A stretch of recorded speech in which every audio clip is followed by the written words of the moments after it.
whole community. Please follow the tournament through the Team Liquid portal, which is teamliquid.net/IEM. Of course, this is a big weekend for Starcraft 2. IEM happening, MLG also happening. Oh, a little bit of a team cheer happening over there. That was which included Nixon. Once again, for the people who missed this little story, and Team MTW over here is here as well, sitting right in front of us. Very, very well-known Counter-Strike team. I would say even one of the top favorites for this tournament. But unfortunately, one of their guys wasn't able to make it. So they used a news writer from hltv.org as a stand-in, who's actually a very, very good friend of mine. And it's going to be a lot of fun. I can't wait to see him play. Yeah, I think this is because they hosted the MLG GSL version because they couldn't find the ESL version. I can't actually whisper him to say go-go because we don't have a referee. But so I guess what's going on right now is that they couldn't find an ESL version on dual side, so they just hosted the MLG/GSL version, and there's absolutely nothing wrong with that. Besides that, I think you're only allowed to have 2 observer spots, which is normally for the 2 MLG casters. But yeah, since we're going to have a Russian cast here normally as well, I'm not sure if this is a big issue or not, but it seems to be fine. I think we can just go. There's no other way to fix it, then somebody just has to upload ESL dual side. Yeah, man, no big deal. But anyway. Here we are in our final game of this series, Killer versus Killer. The map is dual site. We've got our Protoss player spawning in the bottom left-hand corner of the screen, our Zerg up in the top right.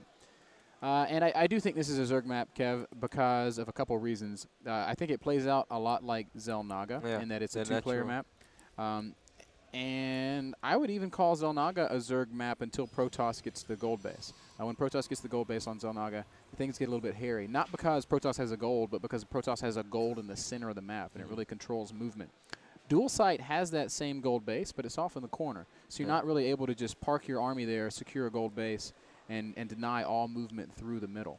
Actually, I've never really thought about it like this, but this is actually very, very similar to a certain way how Orc played out in Warcraft 3, where fountain maps were very, very good for Orc, and we had Lost Temple, which had a fountain in the middle, and as soon as Orc had control of the fountain, then he actually felt like, okay, now this is an Orc map, because Orc has the fountain in the middle of the map. Then they actually made a map called Secret Valley, where you had the fountains in the outside corners, and that was still a decent Orc map because of the fountain, but much less good, because, yeah, I mean, controlling a corner of the map is obviously not as important as controlling the center of the map. So actually, I love how you pointed it out, Ben. I've never really thought about StarCraft like that, but it once again seems like Protoss and Orc are really kind of go hand in hand. Man, you and your War 3 knowledge. Always dropping that War 3 knowledge. When is Warcraft 4 going to come out, Kev? I don't know, man, but I'm patiently waiting. It'll probably be another 12 years knowing Blizzard. So look at Killer, man. If it's a ballsy move to fast expand on Zelnaga, it's also a ballsy move to fast expand here. I'm going to say there's a lot of things that that our Zerg player could do to punish this. We've seen the Nestea style spine crawler bust, where you get the fast layer and punish these kinds of builds doing that, and I think that's really viable here. I think that's a really good build, but I think that's one of those builds that the player has to practice. You're not just gonna spontaneously do it. Oh yeah, I've seen Nestea do it once. You know, let's try to do it at my IEM game, a very, very important game. I'm gonna speak on behalf of all Zergs everywhere. When I saw Nestea do that, I went and practiced it for a month. It's the coolest build ever. And it only works in certain situations on maps with big open naturals that are all low ground, so that you don't have to worry about high ground stuff. Like if that kind of thing were to come out of Dignitas Killer, he would very, very easily be able to punish this expansion. But instead, he's going Speedling Expand. He stopped mining gas. This is extremely similar to what we saw on Metalopolis. So Killer is going to have to find a way to punish this. If he doesn't punish this, he's going to be in the same situation he was before, and it's not a good situation to be in. No, but then again, he can always change things up in the mid game, which was definitely possible. Because I mean, the start, I agree, the start is very, very good for Protoss, but not the end of the world by any stretch of the imagination, Ben, as you love to say. So I don't know. I think it's all about how he's going to approach his mid game.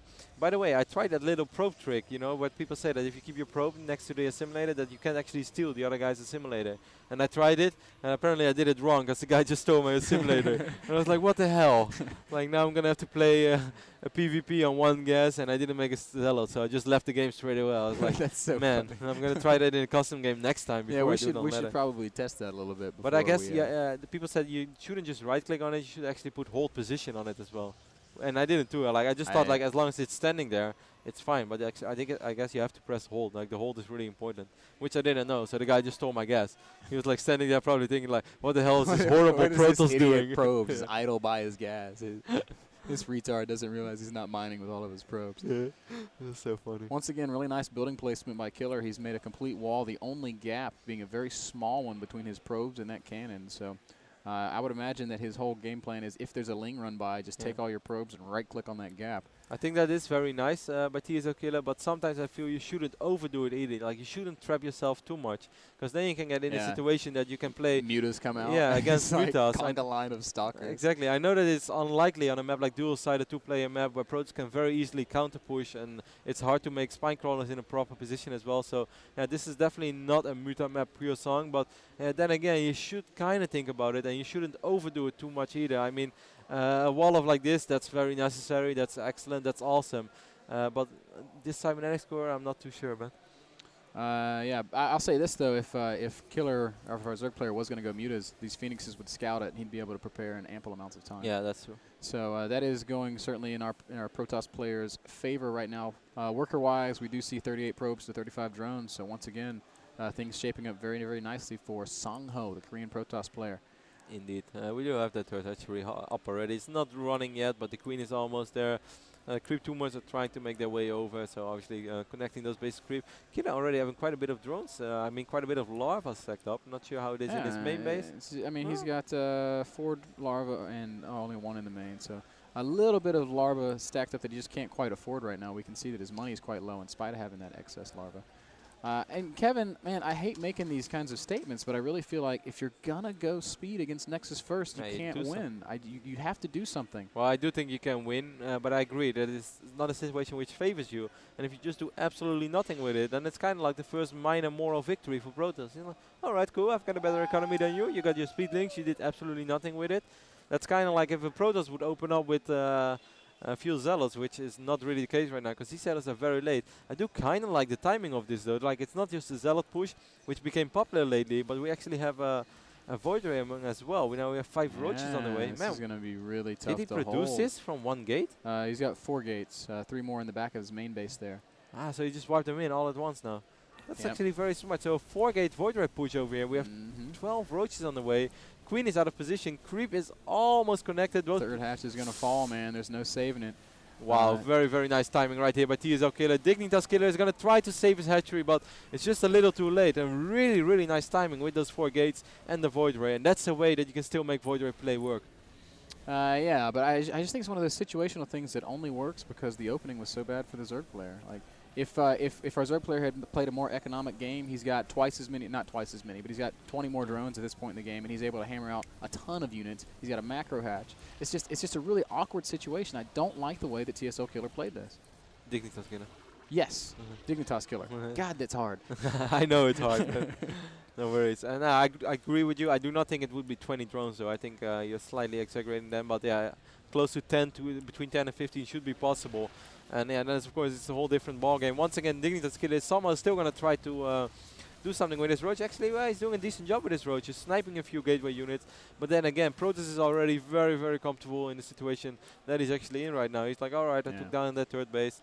Taking a look at the income tab right now, we have 52 drones against 55 probes. So that's, of course, one more thing that favors Songho. One thing that's really noteworthy, Songho not taking the third base right now. Yeah, I'm surprised because he has complete map control. Yeah, it's a really, really big deal. You know, right now we're in a situation that we kind of talked about in Strelix games. Killing a hatchery is not worth losing an army, especially if you don't have another base to fall back on here. And if Killer is able to make a good trade here and knock out this Protoss army, all of a sudden this is a much different game. Yeah. Then again, TSLKiller is slowly but steady transitioning into Colossus, though, and we all know that the moment you're about to get Colossus, why would you really try to take a fight?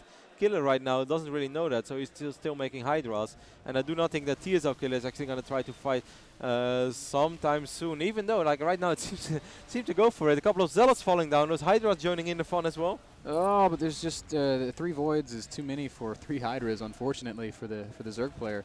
Burrow is done for Dignitas Killer, so he's going to be able to heal up that army a little bit. Still no third base from Songho, and Kev, if Songho doesn't take a third, how can he win this game? Like his opening was awesome, but he's got to get a third. He's got to transition into that economy, or he can't really transition into it. He's got to expand. Damn it, he just has to expand. Thermal Lance being chrono boosted out. First Colossus is still not in play, but it's about to pop out. Oh wow, Phoenix getting sacrificed over there on the right side of the map for absolutely no reason.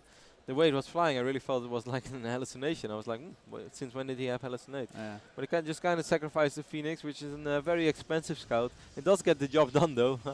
So you're gonna have to say that DKiller seems to, he wants to push once again. We have a couple of sentries, no Colossus on the way yet. Ooh, those force fields not really doing all that much. Really nice job by DKiller kind of baiting those force fields and then just falling back at the perfect moment. I think he's gonna be able to deny this third for a little while. It does get canceled here, and this is a scary Zerg army, man. Well, we have a lot of Hydras now as well, but we do have one Colossus, and we all know how important that Colossus is, but a lot of sentries are falling down.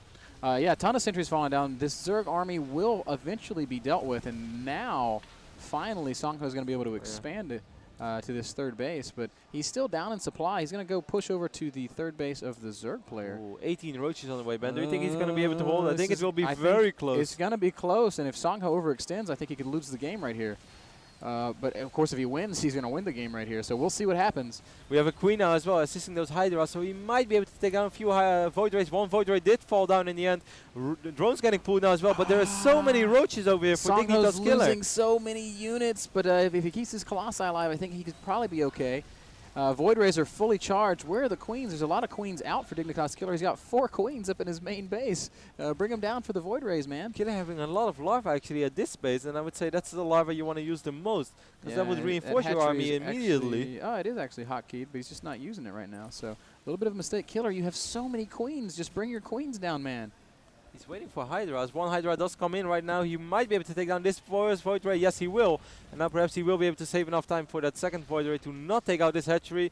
Oh, Hydra against Raid. Well, the Hydra should be able to clear this up. Well, that was strange.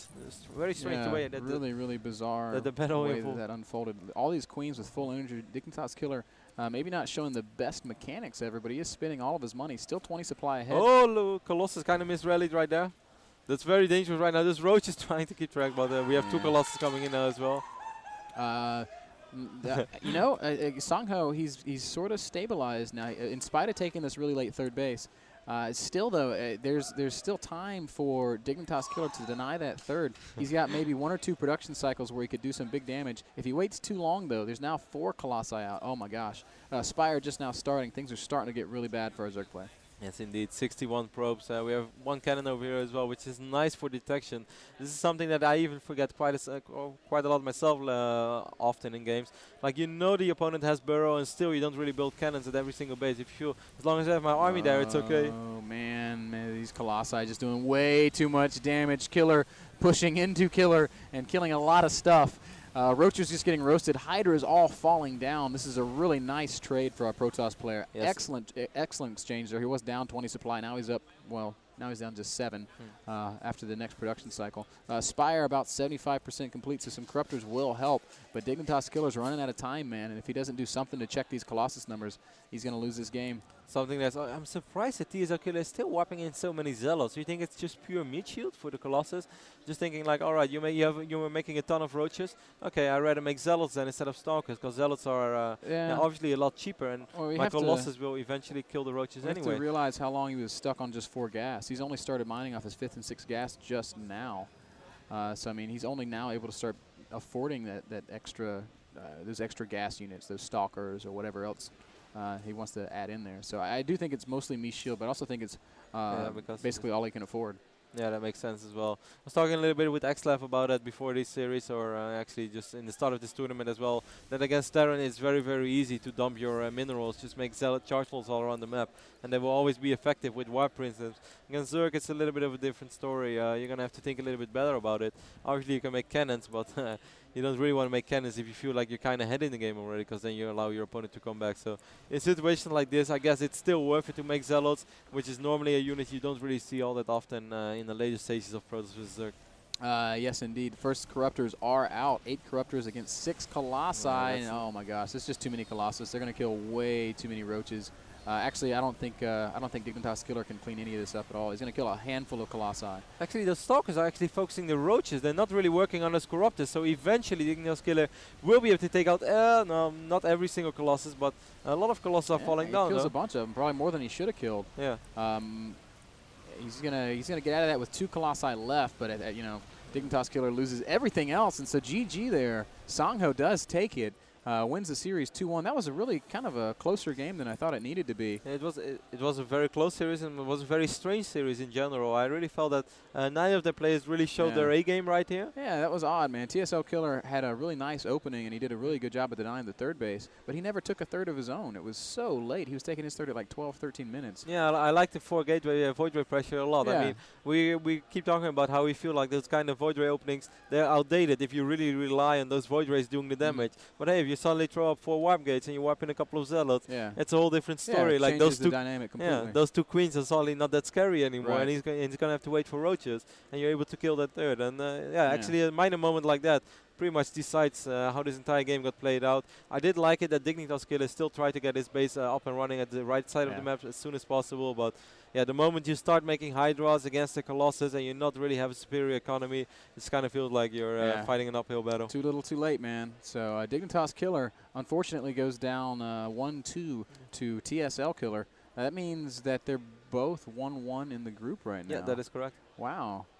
And a group that is filled up with Altero and Show. Dynamic group shaping up. So if Altero were to beat Show, that would be unlikely, no? I think it's pretty unlikely that Altero beats TSLKiller. But that's pretty unlikely. I mean, maybe I'm underselling Altero. No, I don't think at all.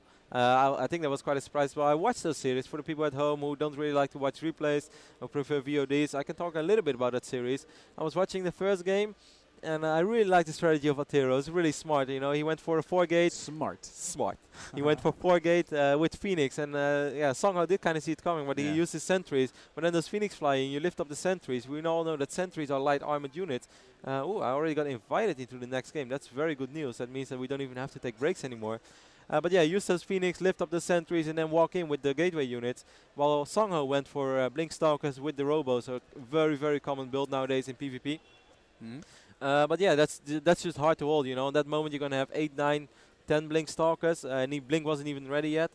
Against, well, just literally like a lot of Zealots walking in, 4 or 5 Stalkers, assisting those 2, 3 Phoenix. That's really hard to hold. So yeah, Altero managed to win the first map. I was like, wow, that's really well played. Second map, Killer is like, Phoenix, a pretty good unit, I heard.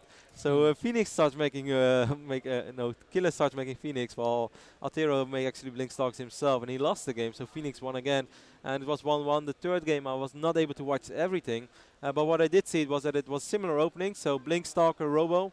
So Blink Stalker with the Observers versus Blink Stalker Robo. Very, very standard game. Altero, meanwhile, went for a hidden expand while both players were kind of camping in their base. This is just a moment you never want to, you don't want to move out, because if you fight too close to the enemy base, he's going to have better reinforcements, and most of the time he's going to get a better positioning as well, because you're the player who's engaging. So yeah, Altero just waited, took his hidden expand on the left top side of the map, and then Killer went for an expand as well after he realized that there was nothing in the natural. He thought like, okay, I'm doing fine, I'm going to have my expand before him, but no, Altero already had that base up and running.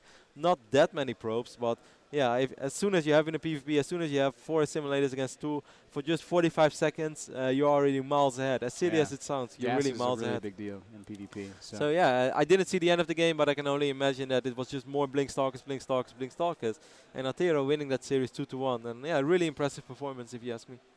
Awesome stuff, man. So